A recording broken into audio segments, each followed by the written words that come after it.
Es gribētu pateikt arī lielu prieku izteikt par to, ka mums ir šodien izdevies patiešām sarunāt veselu rindu ar visnotaļ prominentiem un kompetentiem runātājiem, kas kopumā sola mums visnotaļ interesantu priekšpusdienu. Dažas lietas, ko es gribētu pateikt par pašu kārtību, kā jau tas tika teikts, mēs rīkosim no sākuma šīs prezentācijas, kuras būs vairākas skaitā.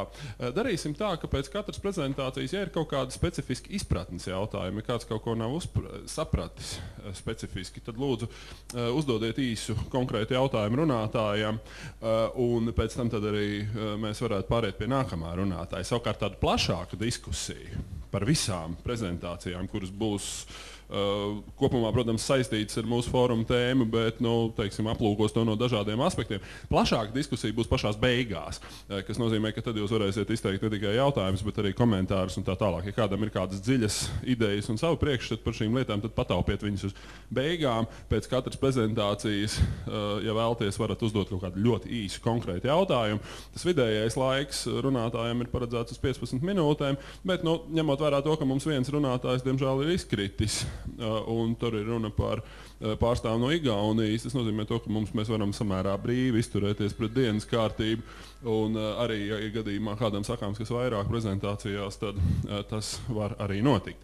Tad, lūk, tāpēc man ir liels prieks dot kā pirmajam vārdu runātājam Ivaram Indānam, kurš sevi šajā kontekstā ir pieteicis kā sociālās demogrāfijas doktorantu. Un viņa tēma būs cilvēku resursu un Latvijas attīstība. Lūdzu. Paldies. Man bija iespēja sadarboties ar Friedricha Eberta fondu, strādāt pie pētījuma par tēmu cilvēku resursu un Latvijas attīstība.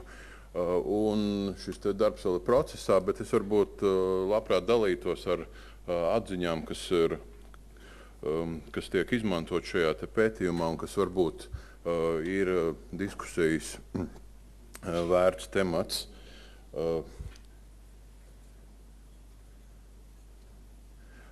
Es vadījos no tā, ka ja Latvijas stratēģiskais mērķis ir pēc iespējas ātrāk sasniegt Eiropas Savienības vidējo dzīves līmeni, tad tas ir jautājums būtībā par to, kā Latvijā varētu, kā vajadzētu pieaugt iekšzemes koproduktam. Ekonomikas teorija māca, ka iekšzemes koprodukts ir tieši atkarīgs no trim mainīgiem, no kapitāla, tehnoloģijām un darba spēka. Varbūt īstermiņā šobrīd Latvijā uzņēmējiem lielākās problēmas ir varbūt ar kapitāla tehnoloģijām, taču demografiskā situācija Latvijā liecina par to, ka ilgtermiņā lielākās problēmas varētu būt tieši ar darba spēku. Un tāpēc es sākšu ar demografiskās situācijas apskatu un runāšu arī par migrāciju un inovāciju, jo šie visi trīs temati ir cieši saistīti ar darba spēka attīstības jautājumu nākotnē.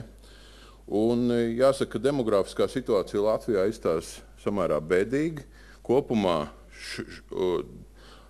šī gada vidū Latvijā dzīvoja 2 270 000 cilvēku, un tas ir par 10,5 tūkstoši mazāk nekā pirms gada. Būtībā pēdējo gadu tendences ir tādas, ka katru gadu Latvijas iedzīvotāju skaits samazinās par šiem 10–11 tūkstošiem. Tiesa iedzīvotāju skaita samazinājuma temps ir mazinājies, tomēr tas ir visu laiku ir mīnusos. Kas ir kritiskākais ir tas, ka mirstības vispārējais koeficients faktiski pēdējo 5–8 gadu laikā ir nemainīgi augsts, tas ir 14–15 mirušie uz 1000 iedzīvotājiem. Ar ko Latvija īpaši izceļas Eiropas Savienības valstu vidū ir tas, ka Latvijā ir augstākā zīdaiņu mirstība un arī tā saucamā nāve kā ārējās iedarbības sekas. Tas nozīmē ceļu satiksmes negadījumi, autokatastrofas. Tas nozīmē arī pašnāvību ziņā. Tad šie mirstības rādītāji Latvijā ir atsevišķās jomās visaugstākie Eiropas Savienībā, un tas arī ietekmē šo statistiku tik negatīvi. Rezultātā Latvijā mūža ilgums gan vīriešiem, gan sievietēm ir viszemākais no visām Eiropas Savienības valstīm, attiecīgi 65,9 un 76,8 gadi.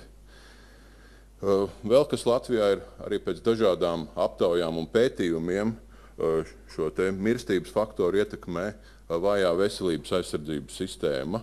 Tas ir gan kā viņi funkcionē, gan arī no sabiedrības novērtējuma ziņā veselības aizsardzības sistēma Latvijā tiek vērtēta viskritiskāk starp Eiropas Savienības valstīm. Ja runā par prognozēm, kāda tad varētu būt demografiskā situācija nākotnē, tad ir skaidrs, ka līdz 2030. gadam Latvijā iedzīvotāju skaits turpinās samazināties. Un to rāda visi prognožu aprēķinu varianti, to skaitā arī visoptimistiskākais. Īpaši strauji samazināsies iedzīvotāju skaits darbspējas vecumā un turpināsies iedzīvotāju novecošanās. Perspektīvā sagaidāms ir neliels bērnu skaita pieaugums, tomēr aptuveni pēc 2020. gada tas atkal sāk samazināties. Turpretī gados veco iedzīvotāju skaits sistemātiski pieaugs, neraugoties pat uz iedzīvotāju kopskaita samazināšanos. Un tas nozīmē tikai vienu, ka Latvijā pieaugs iedzīvotāju vidējais vecums, un tas nozīmē arī darba spēka nemitīgu samazināšanos. Šādā situācijā jautājums, kā mazināt šo demografisko lejupslīdi, viens no variantiem ir izmantojot liberālāku migrācijas politiku. Un tiešām, ja mēs skatāmies Eiropas Savienības mērogā, tad valstīs, kur ir lielas imigrantu kopienas, demografiskā situācija ir pozitīvāka. Arī kopumā Eiropas Savienībā apmēram pusi no jaundzimušajiem ir tieši imigrantu ģimenēs. Un, ja mēs skatāmies šos te viestrādnieku pieaugumu skaitu Latvijā, mēs redzam, ka no vienas puses arī Latvijā ir tendence, ka pieaug šis te viestrādnieku skaits.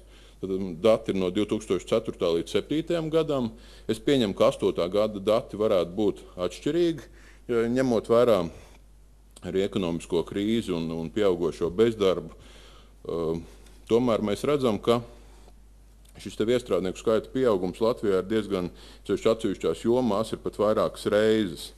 Vēl jāņem vērā, ka atsevišķas uzņēmēju aptaujas liecina par to, ka darba devēji ir izmantojuši arī viestrādniekus ne tikai caur Nodarbinātības valsts aģentūras mehānismiem, bet arī, piemēram, izmantojot šo darba spēku tikai balstoties uz terminētu vīzas laiku.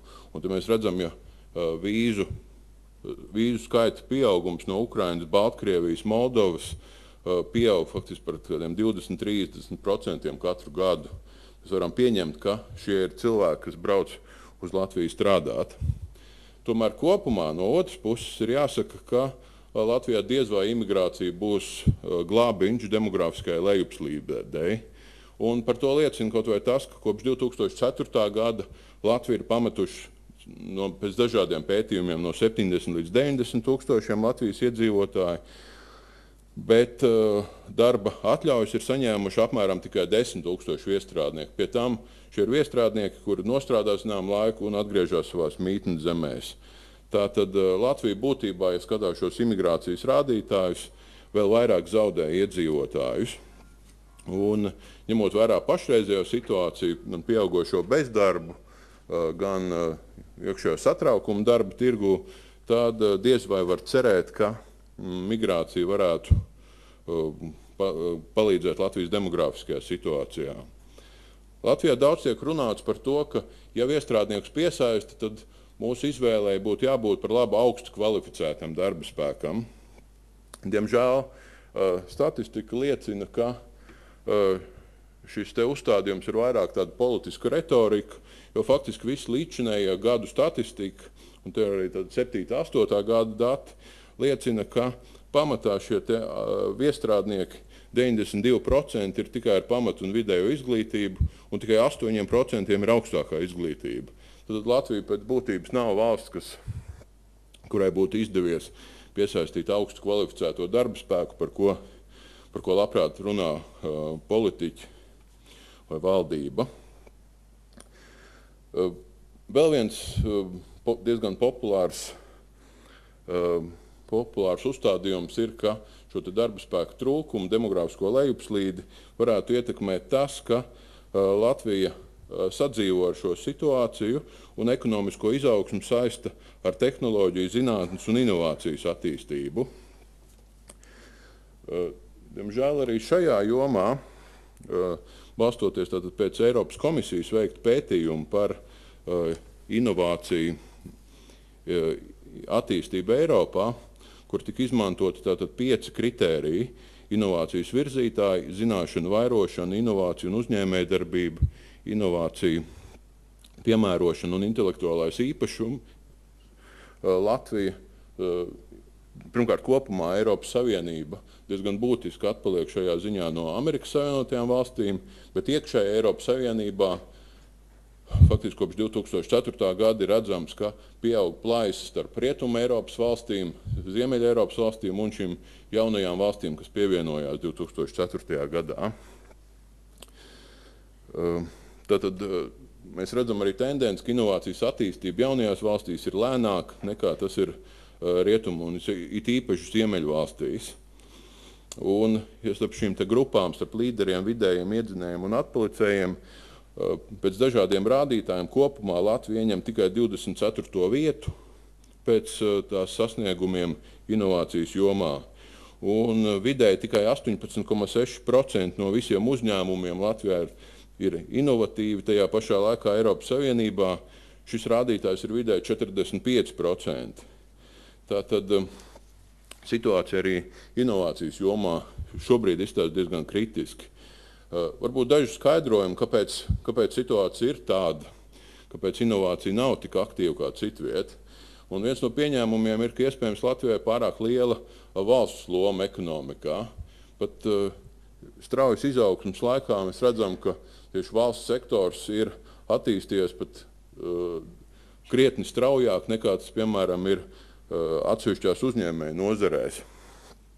Un šī valsts loma ir no inovāciju attīstības viedokļa bieži viens šķērslis jauniem radošiem projektiem. Vēl viena problēma Latvijā, ka ir pārāk maza biznesa iesaistīšanās šajos procesos. Latvijā ir stereotips, ka inovācija ir saistīts ar augstajām tehnoloģijām, tie ir šauri tādi elitāri projekti, lai gan patiesībā būtu jābūt diezgan pretēji, ka ir ļoti svarīgi, ka inovācijas skar ne tikai augstās tehnoloģijas, bet tas ir saistīts gan ar produktiem, pakalpojumiem, gan arī ar sociālo sfēru, un jo plašāk sabiedrības iesaistīšanās, jo tas var dot labākus rezultātus. To kavē iespējams, ka Latvijā sabiedrības vērtības, kultūra un mentalitāte neveicina inovāciju, jo sabiedrības vērtībām un attieksme inovācijas gadījumā ir īpaša nozīme. Investīcijas procesu raksturo status quo apšaubīšana, nenoteiktība, meklējuma, risks un eksperiments. Inovācija bieži notiek pēc mēģinājuma un kļūdu metodes. Latvijā cilvēki ir nereti pārāk konservatīvi, lai censtos riskēt, mēģināt mainīt esošo lietu kārtību.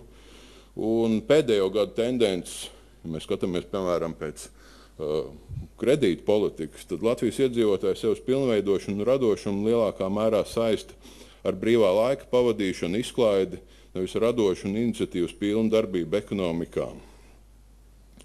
Latvijā pagaidām arī samērā ar lielām aizdomām tiek uzlūkotas tādas rakstura īpašības kā orientācija uz panākumiem, līderība, orientācija uz prasmi nopelnīt naudu.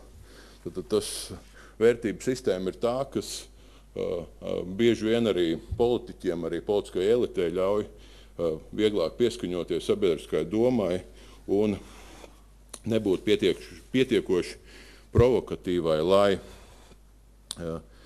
veicinātu šo inovācijas potenciālu. Ja runājam vēl par imigrācijas iespējām un riskiem, kas ir cieši saistīti gan ar demogrāfiju, gan ar inovāciju, tad ir virkne atziņu, ko es gribētu parādīt. Tad viena iespēja, ka imigrācija ir veids, kā var uzlabot demogrāfisko situāciju. To liecina statistika no citām valstīm. Un, ja domā par demogrāfiskās lejupslīdes pārvarēšanu, tad imigrācija ir viens no variantiem. Imigrācija ja imigrācija tiek attiecīgi pārvaldīta, tad tā var būt ļoti liela ietekme uz ekonomiskās izaugsmes tempiem.